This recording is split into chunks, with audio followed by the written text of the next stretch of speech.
everyone! Every year at Thanksgiving, Jake and I host at our house and we put a bunch of tables together so that the whole family can gather around one giant table. Well, with that in mind, I wanted to design a bigger table runner, so let me show you how I made it.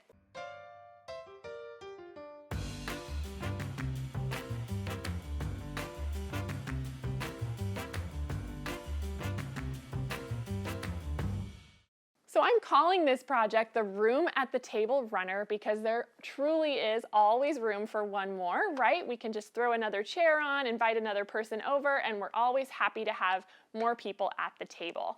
And so let me show you how to make this block. I think it is so pretty, and the fabric line I used is called Gloria by Maureen Cracknell for Art Gallery Fabrics. It's such a beautiful, rich fall line. I love all of the colors that she put together here, and I really enjoyed working with it. So to make the block, the first thing I did was I kind of picked what I wanted to be that center accent fabric. And so I just had two different fabrics that I used here. You can see on these kind of red and turquoisey blocks, I used this pretty floral in the center.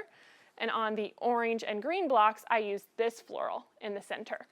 And so you're just going to take both of those 10-inch squares from your pack, and we're going to cut them down to 4.5-inch squares.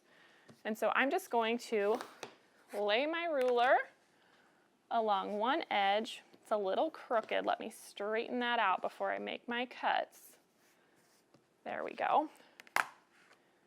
We're going to measure over 4.5 inches and make a cut. You can go ahead and do that again. And we can get 4 of these 4.5-inch squares out of each of our layer cakes. So we can just stack those up, and then now I can subcut those into 4.5-inch squares. So we'll make cut number 1. And cut number 2. And that gives us 4 that are all the same. If you wanted to make all of them scrappy, you could. I'm only using 15 of the layer cake squares out of this pack to make this runner, so you would have more than enough to make 2 runners, or make it a little bit longer or shorter and just go however your heart desires. But either way, 4.5-inch squares is the center of our block. So now we're going to move on to making our small flying geese units that you see here and our 4 patches. Those are going to come out of the same 10-inch square. So let's grab one of those. I'm using that green. And so to begin with, we are going to cut our 10-inch square in half.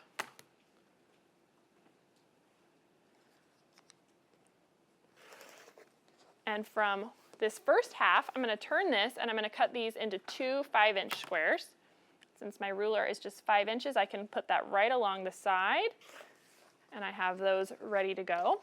And then on this other half, make sure it's still nice and straight, we're going to measure over 2.5 inches. And I'm going to cut it in half long ways like that. And then I can stack these up. Make sure they're all lined up nice and straight.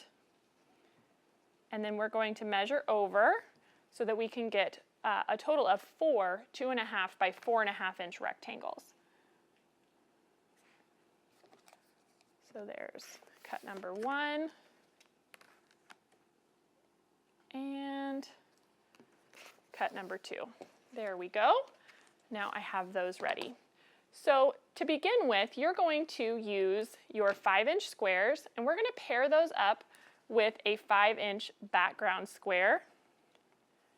And we're going to start by sewing a 1/4-inch seam on opposite sides. So let's go ahead and take this to the sewing machine. Make sure I'm all lined up. We're going to sew straight down this side.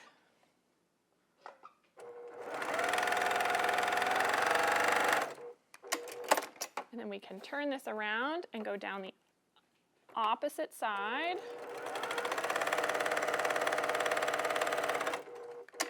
There we go.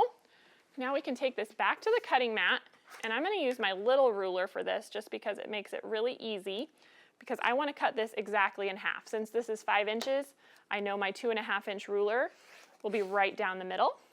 And so now we're going to press this to the dark side, both of our units. There's the first one. And the second one, just like so. So now that I have these both pressed to the dark side, let me bring this over here so you guys can see. I am going to take them so that the dark sides are on opposite sides, and I'm going to lay them right sides together, just like so.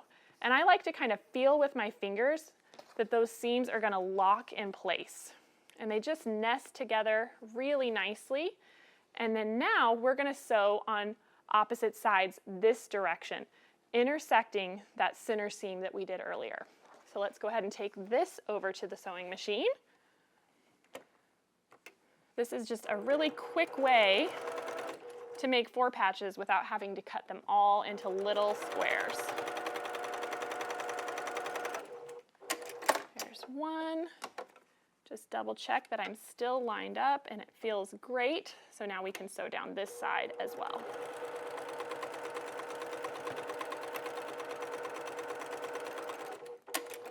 There we go. And so since this side still measures 5 inches across, we can use our ruler again to cut that in half. And we'll get 2 4 patches out of each set of our 5-inch squares. And so of course you're going to need 4 of these for your block, so you'll repeat that same thing, but I have some already done. So let's just go ahead and press these so they'll lay nice and flat. There's 1 and 2. And then let me find the rest in my stack here. There we go. So I can just add those to my stack, and we will come back to these in just a second. So now let's make our small flying geese units. So those are the ones that are in the center of our block here around our accent fabric. So we are going to take those 2.5 by 4.5 inch rectangles that we have, cut from that same square, and we're going to take some 2.5 inch background squares. And I do want to point out, I use this really cute print from the line that has these little kind of stitched looking X's into the fabric, which is just really fun. It adds a fun detail. And so you're just going to need 1 yard of that background fabric. And so we're going to place this right sides together, and we're going to sew corner to corner. So if you want to draw a line or press a line, you can. I am going to use my diagonal seam tape. So I am just going to line this up, line my needle up with this side, line the opposite point up with that red line, and stitch down.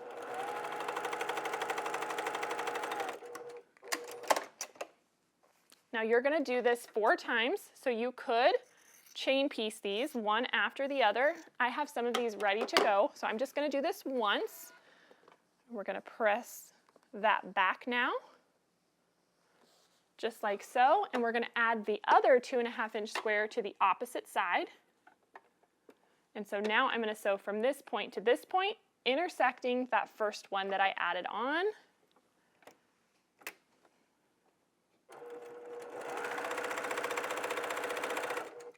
There we go. Trim off that fabric and press it back. Just like so. All right, so now we can go ahead and start assembling the center of our block. So let's do that. So we have our 4.5 inch square that we chose, and we are going to add one of our flying geese to each side of that. And then we're going to need a 2.5 inch background square for each of the corners. So you can see how this is going to fit in, just like so. So let's go ahead and start by sewing these 2 to the middle, 1 on either side.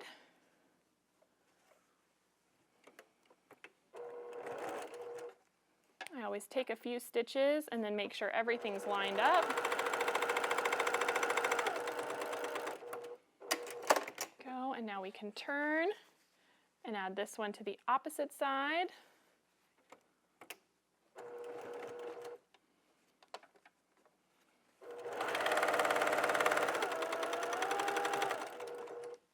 There we go. I'm just going to set that aside, and I'm going to go ahead and add my 2.5-inch background squares to either side of these flying geese so that they are ready to go as well.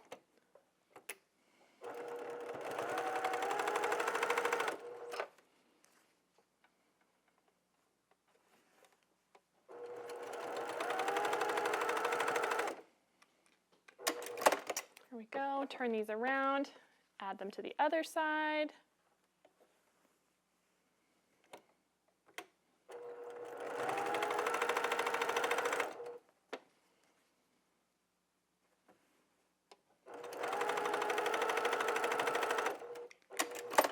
Perfect.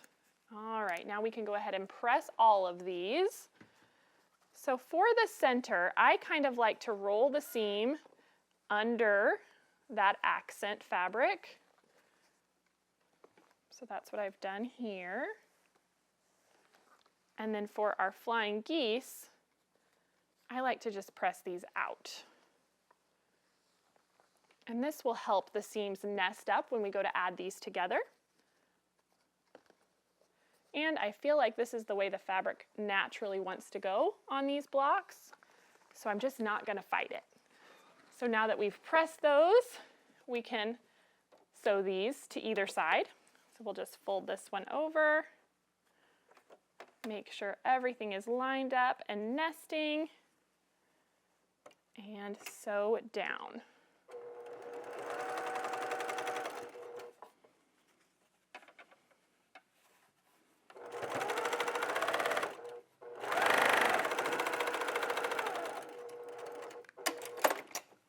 Flip this around, add the other side.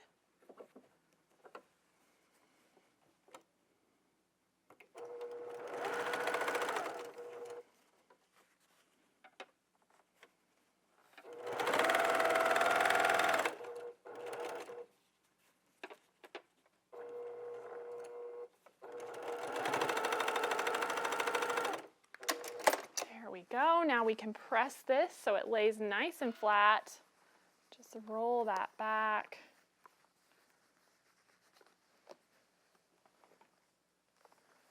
Just like so. There we go. Now the middle of our block is complete. Let's go ahead and make our large flying geese units.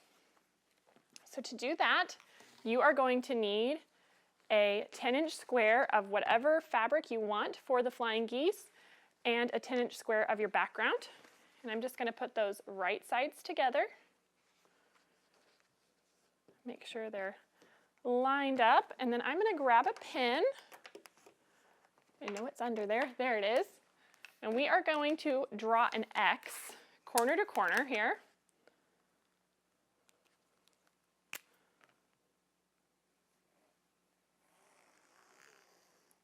That direction. And then again, this direction, just like so. I'm going to play with this a little bit just so it will line up a little better. That looks nicer. And so now I'm going to sew a 1/4-inch seam on either side, both sides to be specific, of these lines that I've drawn in both directions. So a 1/4-inch away here and here, and here and here. So let's take this over to the machine and do that.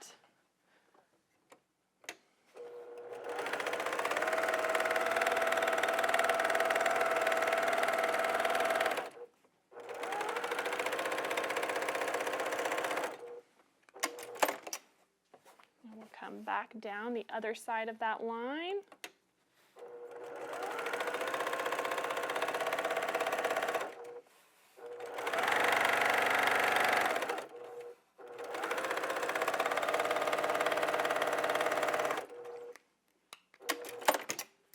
And then now we're going to go the opposite direction. Do the same thing.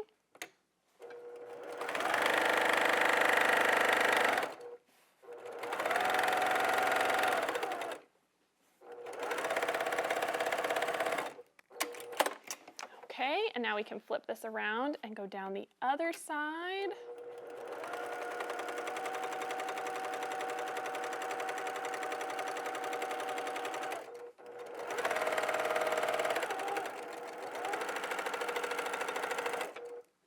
There we go. All right, so you can see we sewed on both sides of the lines that we drew. I'm going to go ahead and press this just to relax it a little bit. Sometimes that happens if you get too speedy, which, you know, I can be guilty of. All right, so now we are going to line this up on our mat, and I'm going to use my ruler, and we are going to cut this in half, this direction, and turn and cut this direction as well. There we go. And then now I can cut on that diagonal line that we drew. There we go.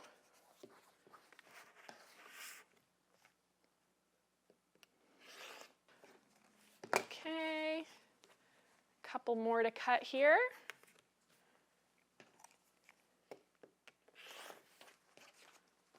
And one more. So using this method, this gives us 8 half square triangles like this. So let's go ahead and press some of these back. I have a few of them done, but I want to show you how I squared them up, because you do want to square when you use this method. They get a little bit wonky. So I'm going to press to the dark side. Let's do 2 or 3. There we go. Then I'll take this back over here and show you how I decided to square it. I like to use the block lock, especially when I'm working with half square triangles. But if you have a clearly perfect slotted trimmer, you could totally use that. You would just trim it before you press. So with the block lock, if you press to the dark side, the words are always going to be on your background fabric. And so you can see here how I've got a lot to trim off, because this is a 4.5-inch ruler, and that's the size that I want this to end up. And so I'm going to start by squaring off these 2 sides, just like so. And then if you have a rotating mat, it's kind of handy to have it, but you don't have to have that. And so since this is now my straight sides, I've got these towards me. I'm going to line my ruler up again on that bottom edge, and I can trim off the opposite 2 sides. There we go. And now it is nice and square. Looks much better than our first little wonky one. So let's do that one more time. Oops, remember, the words go on the background. So we can just slide that. Sometimes if you slide it down to the corner, one side will already be straight. I did not get so lucky this time, and that is okay. And so now we're just going to do the same thing, trim and trim. Move those out of our way. Rotate that. Line up the bottom edge and trim again. There we go. Now I think I already have 3 of these done. I do. So these 2 that are squared is enough for me to now set them together, and we're just going to make this flying geese shape and sew them together right sides like so. So let's take this over to the machine.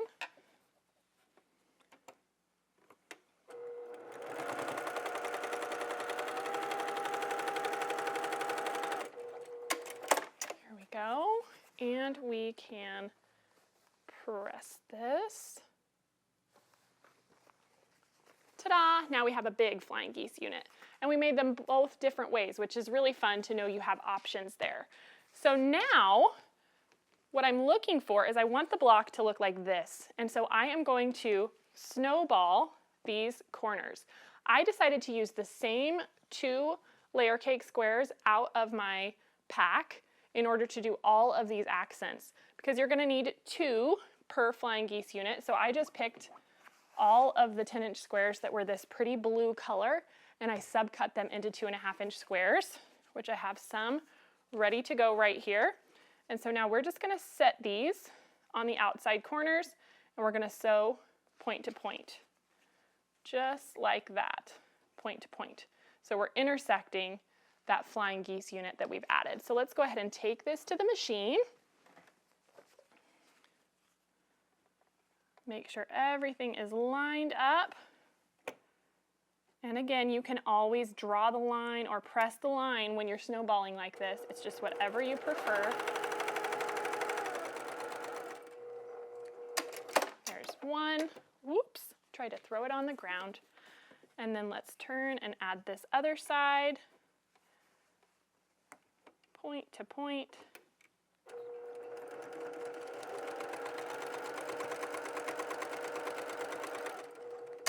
Just like so. And now we can trim off our excess fabric, just leaving our 1/4 inch seam allowance. And let's go ahead and roll those corners back. Isn't that fun? I love how these turn out. So pretty. So you're going to need 4 of these to complete the block. So let me go ahead and move some of my extra stuff out of the way. And so now all that you have is our center that we assembled, 4 of these large flying geese units, which are going to fit around this, just like so.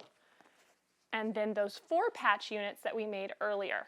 And so those are going to sit in with your color to the corner every time. Just like that. And now we can sew our block together. So I like to always start in the middle. I don't know why, just makes sense to my brain. So I'm going to sew this onto either side of my center section.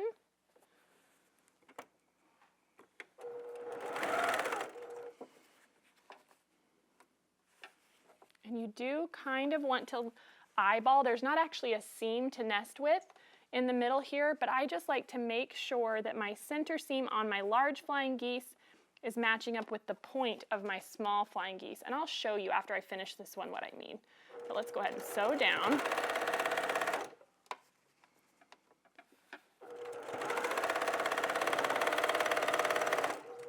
There we go. And I'll press this and show you what I was talking about.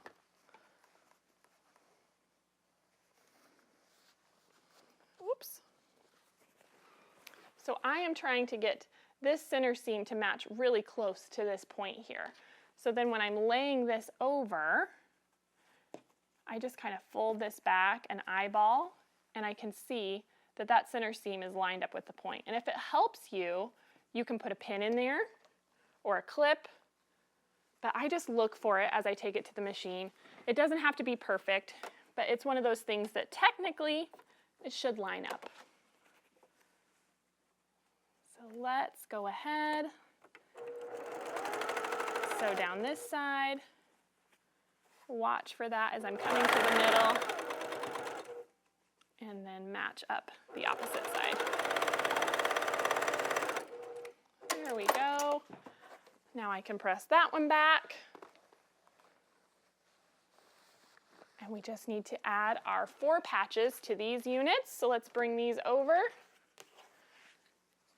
Remember, the print color of your 4 patch always lines up with your snowball that you've added. You don't want it up here or it won't all connect the way we want it to. So print goes to print, background goes to background.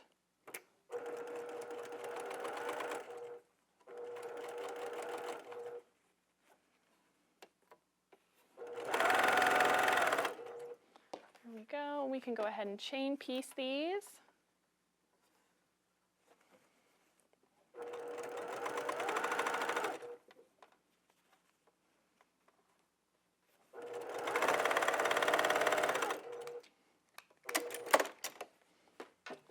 Add it to the opposite side.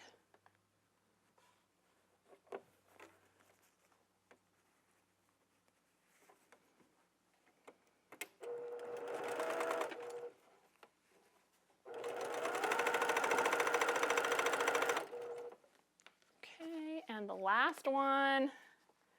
Then we will have this block all together.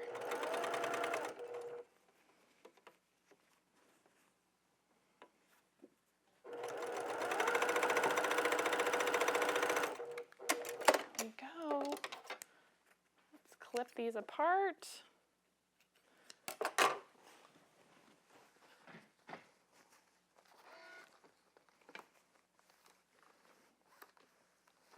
Press.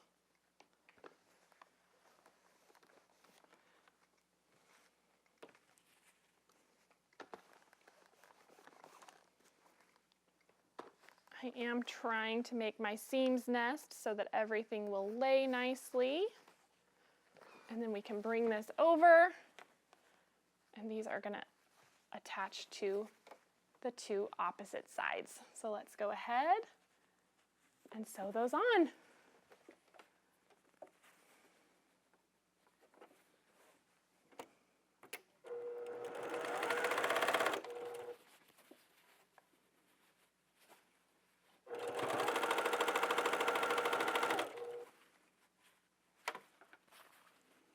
I'm watching that center spot again here.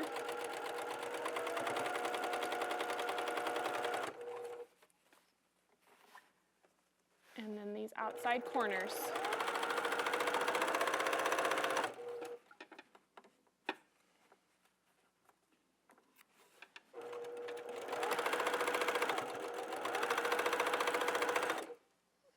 Okay, and the last side, we are almost done.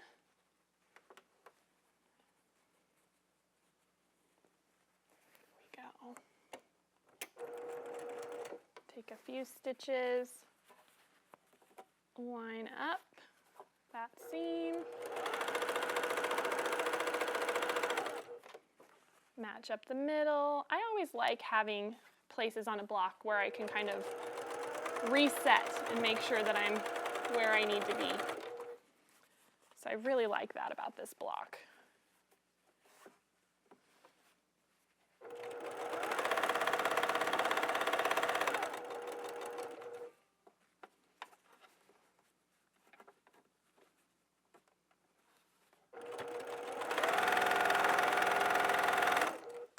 There we go. Now we can just press that and our block is all done. So let me press it so it lays nice and flat.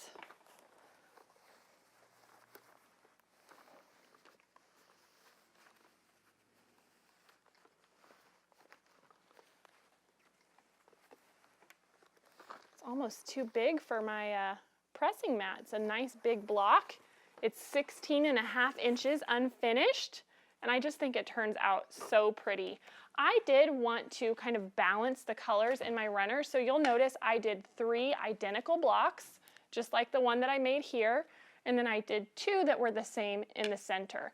And so you get this beautiful runner that measures 16 by 80. It's a wonderful size. You could easily add 1 more block if you wanted and still have it machine quilted. The pattern I chose from our quilting department here at Missouri Star is called Variety. I just like this swirl. It's kind of got a paisley feel to it, which I thought was perfect for Thanksgiving. So I hope you enjoyed this project, and I will see you next time on At Home. Hey everyone, it's Misty. Thanks for watching At Home. If you aren't already a part of our Missouri Star family, be sure to subscribe and hit the bell if you want a notification every time we release a new video. I'll see you next Monday on the newest episode of At Home.